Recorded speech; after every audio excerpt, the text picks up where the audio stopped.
ये नहीं पता, ठीक है, ध्यान रख लीजिएगा। हाँ, नेक्स्ट सेकंड आपका एक और दुर्ग है जिसको आपके स्पेशली कहा जाएगा, वो जालोर का दुर्ग कहा जाएगा।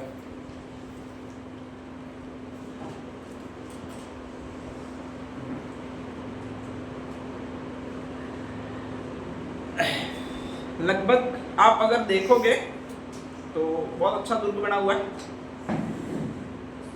आगे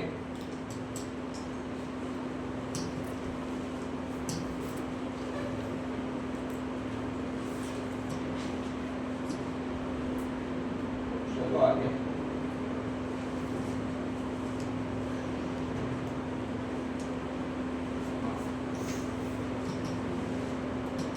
मेहनत कभी व्यर्थ नहीं जाती है, कभी न कभी परिणाम दे ही देती है, हमेशा मेहनत करते रहिए, ठीक है। नेक्स्ट सेकंड देखो, ये आपके स्पेशली लिखा हुआ, ये आपके एक दुर्ग है। दुर्ग कौन सा है? जालोर दुर्ग है, ठीक है, ध्यान रख लीजिएगा। इसमें ये पहला दिख रहा होगा वो गेट ही है, कोई समझाना है ही नहीं इसमें कि भाई ऐसा ऐसा गेट होता है, 3 मीटर ऊंचा था, वैसा मैंने को कहना नहीं है। तो ये आपके गेट है, ध्यान रख लीजिएगा। इसका एक रास्ता, वो एक तरह से मुड़ा हुआ रास्ता है, ठीक है। हर दुर्ग का स्ट्रेट टू स्ट्रेट फॉरवर्ड रास्ता होता था, सीधे सीधे जाओ, गेट खुलेगा, रथ वगैरह लेकर सब घुस जाओ। ये जालोर के राजा थे, वो बहुत चालाक थे स्पेशली, और कहा जाता है कि उसमें से 2 राजा थे, जिसमें से परमार राजा थे। परमार का मतलब अपने यहाँ पर 2-4 जातियां थी, प्रतिहार, परमार, चालुक्य, चौहान। उसमें से परमारों का राज 3 जगह रहा है, एक तो सिरोही में रहा है, एक स्पेशली अर्थुणा, ये कौन सा था तुम्हारा, बांसवाड़ा, ठीक है, और एक और जो रहा है वो उस साइड करौली साइड इधर रहा है, ध्यान रख लीजिएगा। ये मालवा साइड है आपके स्पेशली, तो मालवा राजस्थान में आता है। राजस्थान में 2 जगह रहा है स्पेशली, एक तो सिरोही में रहा है और एक अर्थुणा में रहा है। यहाँ पर भी ये पहला दुर्ग बनाया वो आपके सिरोही वालों ने बनाया, और उनमें से राजा थे, उनका नाम था एक तो दारावर्ष और एक मुंज। दारावर्ष सिरोही का राजा हुआ है, बहुत पहले जमाने का फेमस राजा हुआ है, ठीक है। उसी ने कहा जाता है कि इस दुर्ग की नींव रखी है। बाद में कहा जाता है कि प्रतिहारों का एक राजा है जिसका आप नाम बहुत ज्यादा सुनते हो, उनके नागभट्ट फर्स्ट। कौन सा था? नागभट्ट फर्स्ट, प्रतिहारों का पहला ही राजा था। उसने कहा जाता है कि इस दुर्ग को और ज्यादा ऊंचाई दिए, मतलब और ज्यादा बड़ा बनाया, ध्यान रख लीजिएगा, ठीक है। ये बहुत इंटेलिजेंट राजा थे, जानते थे कभी न कभी ये विदेशी सत्ता वाले आक्रमण करेंगे, और आक्रमण करेंगे सीधा गेट पर ही आक्रमण करेंगे। गेट में ये लोग क्या करते थे, किलियां लगा देते थे, बड़े बड़े किले लगाते थे, ताकि कोई भी हाथी लेकर आए, हाथी इससे टकराए तो हाथी को लगे और गेट टूटे नहीं तो कितना भी मजबूत गेट बना दो हाथी तोड़ देता है। तो ऐसी कंडीशन में ये किले लगाते थे, ठीक है। अब यहाँ पर फिर भी ये लोग क्या करते थे, उस गेट के ऊपर कुछ और रख देते थे, चादर वगैरह रख देते थे, फिर हाथी को भिड़ाते थे। तो ऐसी कंडीशन में हाथी यहाँ पर पहुंचना नहीं चाहिए, इनका मैं यही मानना था, और इसके लिए उन्होंने ऐसा गोल रास्ता बनाया। गोल रास्ता बनाया, इसमें सीधा सीधा रास्ता है ही नहीं, ऊपर चढ़ाइए, फिर यूं मुड़ा दिया अचानक, और जब मुड़ाया इतना ज्यादा टर्न दे दिया है कि यहाँ पर इंसान तो मुड़ के जा सकता है, लेकिन एक पशु नहीं जा सकता। कौन सा नहीं जा सकता? हाथी। जब ये यहाँ से जा ही नहीं सकता है तो ये इस रास्ते में जाएगा कैसे, ठीक है। ये इसलिए आपको दिख रहा है कि ये स्पेशली ये जा सकता है सीधा सीधा, इसलिए लगता है कि इसको टर्न से फोटो लिया है, ये दिखाने के लिए, गेट दिखाने के लिए। बाकी इधर से डायरेक्टली फोटो ले लेते हैं, जस्ट ये इसके पास है, इसके पीछे बना हुआ है, इस तरह से ये बना हुआ है। तो कहा जाता है हसन निजामी ने इसी एक के बारे में कहा था, दुर्ग के बारे में, कि यहाँ पर आक्रमण करने के लिए आप हाथियों को भी नहीं ले जा सकते, इतना वर्गाकार है और दोहरे परकोटे से घिरा हुआ अगर कोई दुर्ग है तो वो यही दुर्ग है। नाम कौन सा भी आपके? जालोर दुर्ग। तो कभी भी आ जाए ऐसा दुर्ग जहाँ पर हाथियों को निषिद्ध करने के लिए दोहरे परकोटे का उपयोग किया गया है, वो आपकी यही दुर्ग होगा, जालोर दुर्ग होगा। और हसन निजामी एक राइटर है, बहुत अच्छा राइटर रहा है मध्यकालीन भारत में, वही सारे दुर्गों के बारे में लिख रहा है, ध्यान रख लीजिएगा। कहा जाता है कि इसका जो फ्रंट भाग है पूरा चट्टानों का बना हुआ है, लास्ट भाग है वो पूरा पूरा आपके गोबर से बनाया हुआ था, तिनकों से बनाया हुआ था, घास फूस से बनाया हुआ था। उसका मेन रीजन ये था अगर कभी आगे से बाई चांस आक्रमण हो जाए, ठीक है, तो घास फूस वाला भाग अपन को पता है कहाँ पर बना हुआ है, उसको आसानी से गिरा दो और फिर भाग जाओ। राजा की सुरक्षा के लिए बनाया था, ध्यान रख लीजिएगा। लेकिन ये सिर्फ और सिर्फ पता था, वो राजा को ही पता था। बाद में कहा जाता है कि जितने भी मजदूर उनको बनाने वाले थे उनको राजा ने अपने यहीं पर रख लिया था, कैद में रख लिया था एक तरह से, और आजीवन उनको धन वगैरह देता रहा था, उनके खाने पीने का प्रबंध किया था ताकि किसी और को पता ही नहीं लगे। तो बाद में राजा और राजा के खानदान के सिवा किसी को नहीं पता लगता था कि यहाँ पर ऐसी कौन सी जगह है जहाँ पर घास फूस का इस्तेमाल किया गया, गोबर का इस्तेमाल किया गया और एक दुर्ग बनाया गया।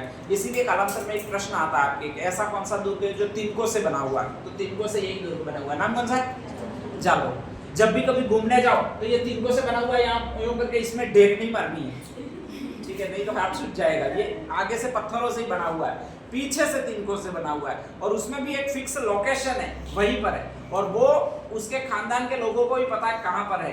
ठीक है, अब तो हालांकि खानदान ही नहीं रहा होगा, फिर भी उसके खानदान के लोगों को ही पता, अपन को नहीं पता है, ध्यान रख लीजिएगा। कहा जाता है कि बहुत फेमस दुर्ग था। यहाँ पर एक राजा हुआ था जिसका नाम था, इससे पहले इसके उपनाम क्या क्या वो देख लेते हैं। तो स्पेशली उपनाम है इसका सुवर्णगिरी है। कौन सा? एक तो स्वर्णगिरी शब्द होता है, एक सुवर्णगिरी शब्द होता है। ठीक है, तो इसका उपनाम है वो सुवर्णगिरी है। स्वर्णगिरी है वो आपके उधर वाले के लिए, कौन सा के लिए?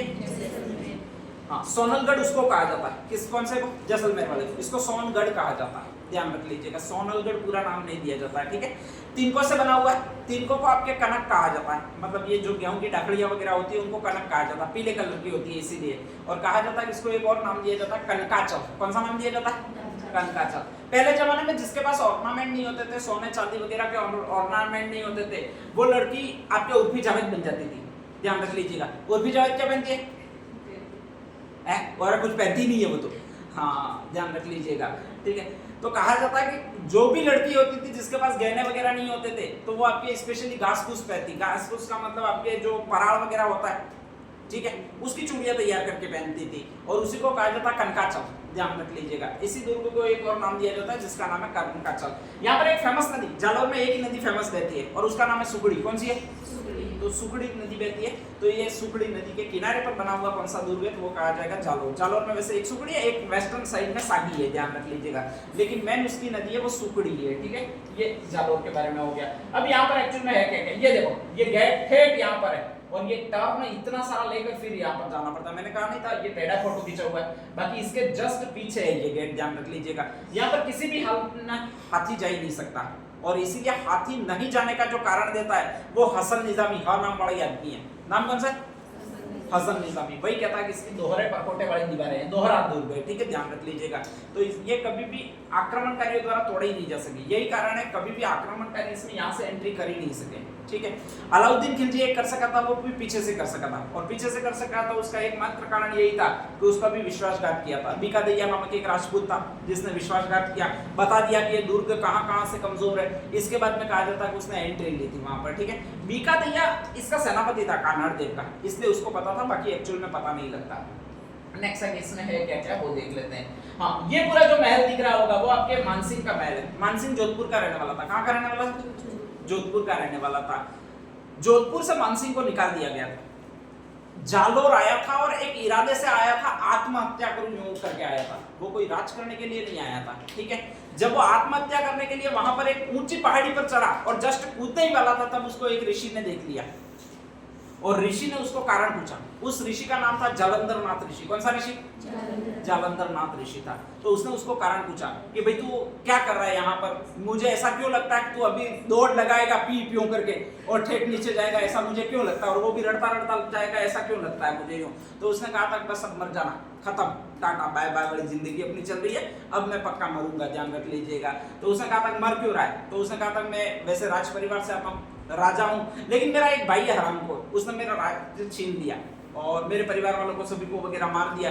तो ऐसी कंडीशन में कहा जाता है मैं भी मरने के लिए आया हूँ। अंतिम में अब मेरा परिवार भी नहीं बचा, और परिवार नहीं बना, चाहे मेरे जीने का कोई मकसद भी नहीं बचा है। तो उस ऋषि ने कहा था तू एक काम कर, मुझे तेरा हाथ दिखा, तेरे हाथ में लिखा क्या है वो मुझे देखना है। और कहा जाता है उसने हाथ दिखाया था अपना। इसलिए कभी भी आपको कोई कहे हाथ दिखाओ, दिखा देना। ठीक है, तो कहा जाता है उस ऋषि ने स्पेशली उसका हाथ देखकर कहा था कि तेरा तो भावी सम्राट बनना लिखा है, और वो भी जोधपुर जैसी रियासत का बनना लिखा है। ठीक है, तो उसने कहा कब तक लिखा है? तो कहा जाता है 10-15 दिनों में लिखा है। ठीक है, बाकी ज्यादा टाइम नहीं है, 10-15 दिनों में लिखा ये कहा दिया था।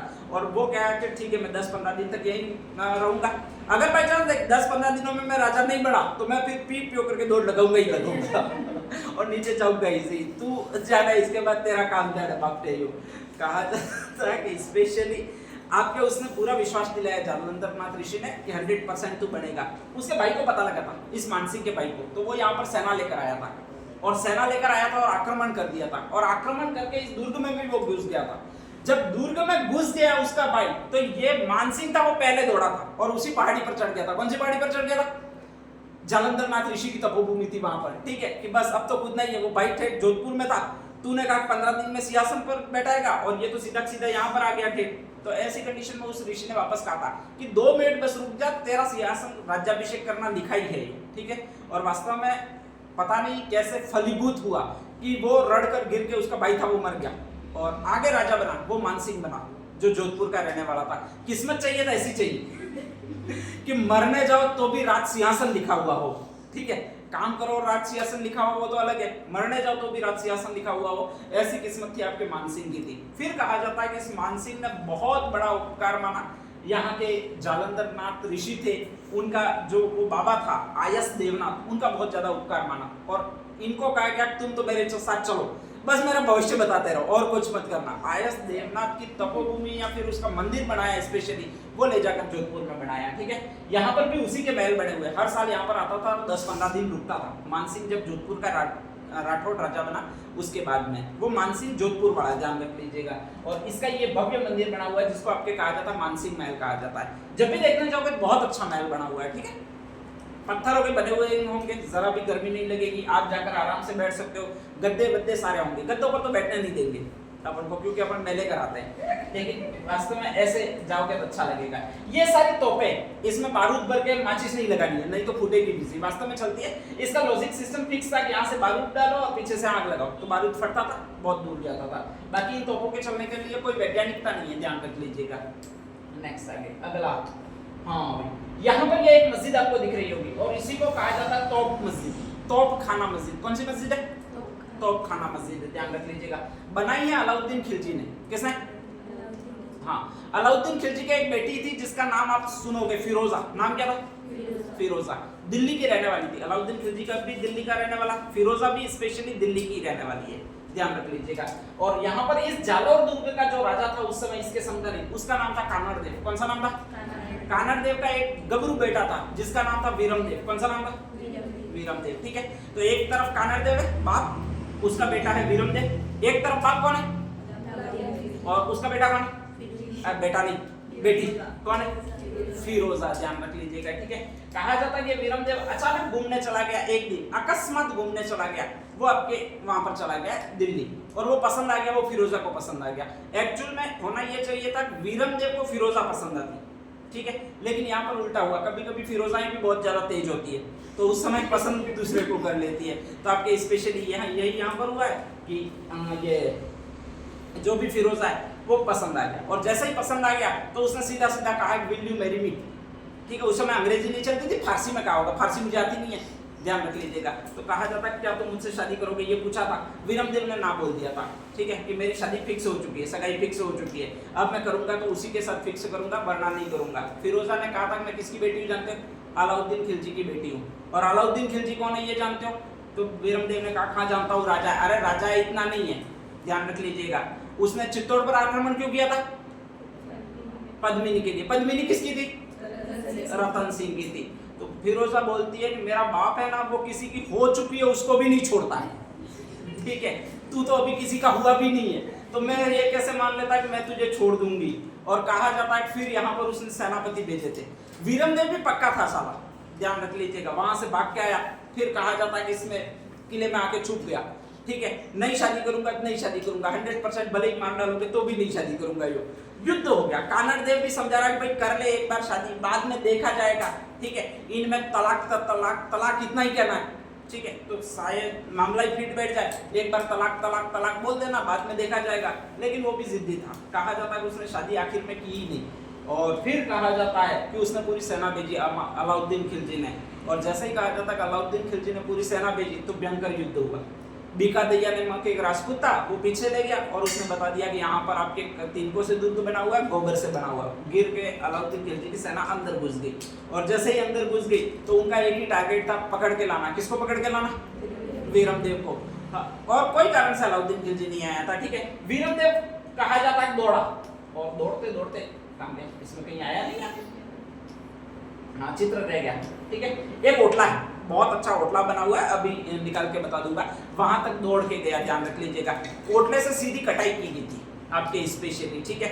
और कहा जाता है कि वहीं से कूदने के लिए दौड़ा, दौड़ते दौड़ते वहां पर सैनिकों ने पकड़ लिया, और जब सैनिकों ने उसको पकड़ लिया तो उसको पता लग गया अब ये मुझे छोड़ेंगे। अब इतना ड्रामा कोई स्त्री होती तो भी नहीं करती, स्पेशली ले जाते ले जाओ यूं करके चली जाती। हरामखोर इतना ड्रामा करेगा ये किसने सोचा था। कहा जाता है कि वहां पर सैनिकों ने उसको पकड़ लिया और जैसे ही सैनिकों ने पकड़ लिया तो कहा जाता है कि एक सैनिक की तलवार थी उसको ली और अपने सीने में गोप दी और वहां पर मर गया। मुझे ये समझ में नहीं आया कि इसका कौन सा ऐसा सतीत्व होगा जो टूट जाएगा ये करके फालतू का आपका इतना नाटक किया। 2 राज्यों को आपके स्पेशली कहा जाता है कि ये युद्ध में झोंक दिया। तो अभी वीरमदेव की चौकी आएगी, वहां पर आज भी एक कोटलाई बना हुआ है, ठीक है, जहां पर वीरमदेव ने वीर गति की प्राप्त की है और उसी को कहा जाता है वीरमदेव की चौकी। कौन सी कहा जाता है? वीरमदेव की चौकी, जहां पर वीरमदेव वीर गति को प्राप्त हुआ था। उसी के जस्ट आगे वो आपके एक मंदिर और आएगा जिसको कहा जाता है आशापुरा माता का मंदिर। वो जब छुपा था, यहाँ पर सेना ढूंढने आ रही थी, तब वो छुपा था, वो आशापुरा माता के मंदिर में छुपा हुआ था, ठीक है। पद्मिनी भी ऐसा कभी नहीं छुपी होगी, ऐसा छुपा था, लेकिन फाइनली उसको ढूंढ लिया गया। ध्यान रख लीजिएगा वीरमदेव को। हाँ, ये आपके और महल मिलेंगे, वो आपके अचलदास खिंची नहीं, ये कान्हड़ देव के महल है ये सारे। तो वहां पर ये देखोगे तो ये ऐसे पीड़े बाटे वाले दिखते हैं या ऐसे बाटे वाले दिखते हैं, वो तो कान्हड़ देव के महल है। और यहाँ पर और देखोगे तो ये जो दिखेंगे वो आपके कौन से महल है? आपके मानसिंह के महल है, ठीक है। तो मानसिंह के महल, मानसिंह राठौर जोधपुर वाले के महल यहाँ पर मिलेंगे। एक मस्जिद मिलेगी, इसको कहा जाता है तोपखाना मस्जिद। कौन सी मस्जिद? तोपखाना। ये पूरा विश्वविद्यालय था, यूं कहते हैं। यहाँ पर गुरुकुल चलता था पहले, ध्यान रख लीजिएगा। गुरुकुल का स्ट्रक्चर बना हुआ होता स्पेशली, और गुरुकुल जो चलाता था वो परमार राजा भोज था, बहुत अच्छा विद्वान था, उसने कई सारे ग्रंथ भी लिखे हैं। तो वो परमार राजा भोज का यहाँ पर गुरुकुल चलता था। जब ये आया तो यहाँ पर ऋषि मुनि वगैरह सारे बैठे रहते थे। मुसलमान जब भी आएंगे तो ऐसी चीजों से वो नफरत करेंगे। तो कहा जाता है कि उस भोज परमार के संस्कृत विश्वविद्यालय को तोड़ा गया। 2 ही आपके विश्वविद्यालय हुए, एक तो विग्रहराज चतुर्थ वाला हुआ है, वो कहाँ पर है? अजमेर में। और उसको कौन सा झोपड़ा बनाया? 2.5 दिन का झोपड़ा। किसने बनाया था? कुतुबुद्दीन ऐबक ने। किसने बनाया था? कुतुबुद्दीन ऐबक ने, ठीक है, ध्यान रख लीजिएगा। और एक आपके जालोर में ये मस्जिद बनाई गई है, उसी को कहा जाता है तोपखाना मस्जिद। कौन सी मस्जिद? तो 2 संस्कृत विश्वविद्यालय आपके पूरे राजस्थान में टूटे हैं। एक तो अजमेर में टूटा है जिसको विग्रहराज चतुर्थ ने तोड़ा है, और एक अपने जालोर में तोड़ा है जिसको आपके अलाउद्दीन खिलजी ने तोड़ा है, ठीक है। इसी के जस्ट आगे आपको एक दरवाजा मिलेगा और उसी को कहा जाता है अलाई दरवाजा। कौन सा दरवाजा कहा जाता है आपके? अलाई दरवाजा, बहुत फेमस दरवाजा, ध्यान रख लीजिएगा। अलाई दरवाजा इसलिए इंपॉर्टेंट है, वो केवल एक दरवाजा नहीं है। मैंने कल बुलंद दरवाजा बताया था। बुलंद दरवाजा कहां पर बताया था? गागरोन झालावाड़ में। कहां पर बताया था? गागरोन झालावाड़ में, ठीक है, ध्यान रख लीजिएगा। किसने बनाया था? औरंगजेब ने। तो वो पूरा ऐसा ही स्ट्रक्चर मिलता है, 4-5 कमरे एक साथ मिलते हैं। ऐसा कैसा एक और दरवाजा बनाया हुआ है जिसको अलाई दरवाजा कहते हैं, और वो जो बनाया वो जालौर में बनाया है। तो कभी भी आ जाएगा अलाई दरवाजा कहाँ पर स्थित है आपके, तोपखाना मस्जिद कहाँ पर स्थित है, ये दोनों आपके आएगी, वो जालौर में आएगी, ध्यान रख लीजिएगा। एक और 2 शब्द और आएंगे आपके। एक जो शब्द आएगा वो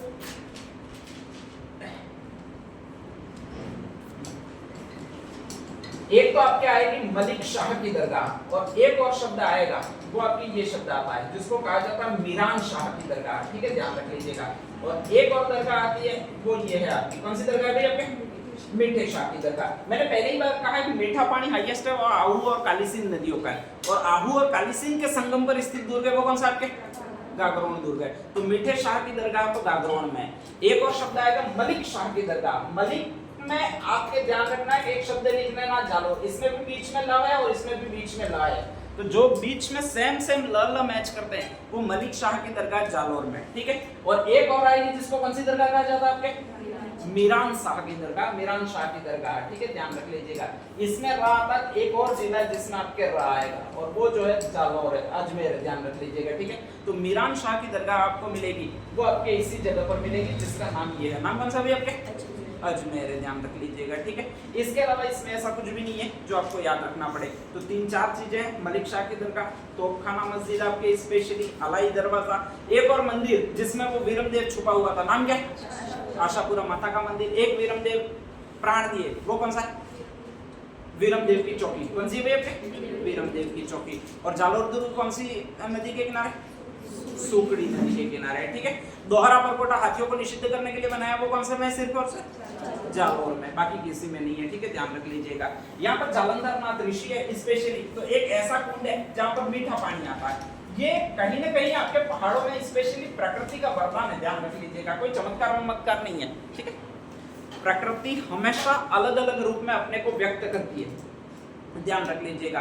तो ऐसे कई सारे कुएं होंगे, कई सारी ऐसी चीजें होगी। रेगिस्तान के बीचों बीच अचानक एक कुआं मिलेगा जिसमें कभी पानी खत्म नहीं होता होगा, बाकी हर जगह कहीं पानी ही नहीं आएगा, ध्यान रख लीजिएगा। पर्वत है, अचानक बहुत बड़ी पहाड़ी है, पहाड़ी के ऊपर लास्ट में कोई एक हैंडपंप खुदा हुआ होगा या फिर कोई जलाशय होगा, अचानक उसमें से पानी रिसता ही रहेगा, तो ये चीजें रहेगी इसी। सेम टू सेम ऐसा एक कुंड है जिसको कहा जाता है जाबाली कुंड, ये भी जालौर में ही है। जालंधर नाथ ऋषि जहाँ पर तप कर रहे थे वहीं पर आपके ये कुंड बना हुआ है। और स्पेशली इस कुंड की विशेषता ये है कि इसमें भी कभी पानी खत्म नहीं होता, जबकि पहाड़ों पर बना हुआ है। जालौर खुद रेगिस्तान में तो पानी खत्म हो जाना चाहिए लेकिन नहीं होता है, तो वहां पर प्रकृति का चमत्कार शुरू होता है। और प्रकृति वैसे भी अलग ही परिवर्तन लाती है, अपने जीवन में भी अलग ही परिवर्तन लाती है। कभी कभी सोचते नहीं है होगा क्या, उससे अच्छा हो जाता है। कभी कुछ पाने की इच्छा नहीं होती है, वो मिल जाता है। तो ऐसे अलग परिवर्तन उसमें होते ही हैं। सेम टू सेम इसमें भी यही है कि अलग परिवर्तन ला रही है या फिर अलग परिवर्तन शो कर रही है, ध्यान रख लीजिएगा। तो ये सारी चीजें हैं वो आपके एक दुर्ग में मिलेगी और उसका नाम है जालौर दुर्ग। नेक्स्ट आगे लास्ट हेडिंग कहाँ दिखती है?